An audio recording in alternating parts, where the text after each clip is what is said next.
All right. As some of you may know, they call me DD Gray, the Gray Game. I'm on TikTok, I'm on Instagram. I'm on a crusade to better the community, talk about what's going on, help the youth, help myself, and build men in general. Today we're going to be talking about books. Let's go for it.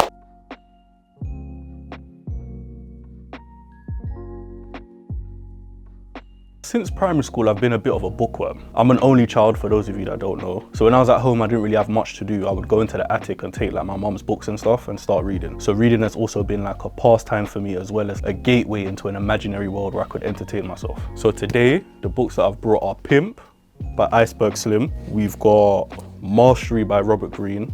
And also, one that I'm a little bit addicted to, The Wealth of Nations by Adam Smith. So these are the three books that I've bought today. I find Pimp to actually be a very interesting book. In our community, we're always talking about daddy issues or guys who didn't grow up with a dad, etc., etc. But with this book, we actually see the perspective of someone who grew up with a mother wound. And because he hates his mum, he actually takes it out on a lot of women through the form of pimping. And I always say to people, like, you see, like even when people talk about like the roads or the streets or whatever, always talking about blunt violence or blunt force, for instance. But I always say to people, manipulation and psychological warfare are some of the most cruelest and wickedest things you can actually do to a person. And in this book, we see him break down a lot of people chasing vanity, chasing money, chasing status, all these different things. And the tactics that he actually uses are actually quite sickening. But then again, you fall in love with the main character because of charm and personality. I would say in terms of lessons, it would be try not to be a prey. This world is filled with predators. If you're somebody that you're more susceptible to maybe emotional abuse, or you're quite a vulnerable person, I would say try your best to kind of hide your vulnerabilities, because people like him exist. It kind of unfolded what I thought about strength. I used to think insecure guys were weak,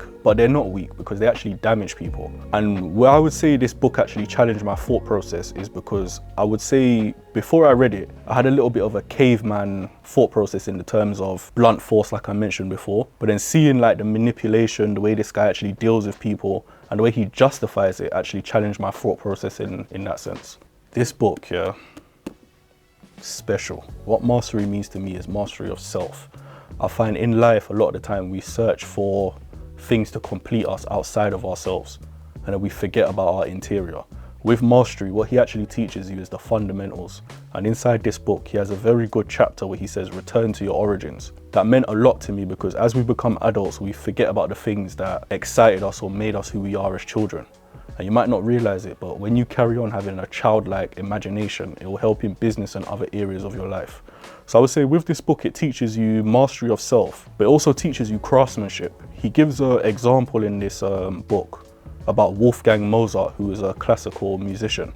And he speaks about the prodigy and how some kids from a young age can just master things or become prodigies. But at the same time, you shouldn't envy them or try to mimic them, because building from the fundamentals upwards lasts the test of time. So definitely, yeah, man, mastery of self, which I think is very important and very important for men in general. With The Wealth of Nations by Adam Smith, it's a bit outdated to economist standards, of course, but I still feel like it's very relevant today.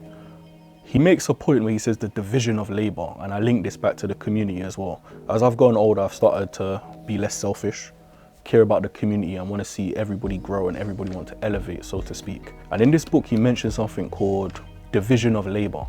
And in order for a nation to be wealthy or to prosper, labor must be divided. So everybody must be assigned their different roles. I find now, especially in the community, in life in general, everybody wants to be the superstar. But if everybody's the superstar, who's going to be the underling? Who will be the apprentice? Who will be the person that comes afterwards? And that's why I like the concept of division of labor. I find he does contradict his point a little bit later on in the book, but I like to see it as a debate kind of. And he mentions something called the invisible hand theory. Now with this theory, he says complete selfishness is what drives the economy in a free market. So if everybody's acting in their own desires, if everybody's making money for their own selfish reasons, it actually bolsters the economy in a free market. So I found that very interesting. Wealth is something that, and a man taught me this himself, he said that money isn't real. So that's the first thing I would like to say. When it comes to wealth, wealth has no owners, it is not loyal to anyone, but at the same time, if you respect money, it will respect you.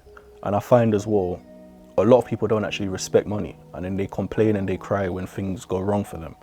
I would say as well, when it comes to wealth, we're always focused on a small scale. Why I love this book especially is it teaches you macroeconomics.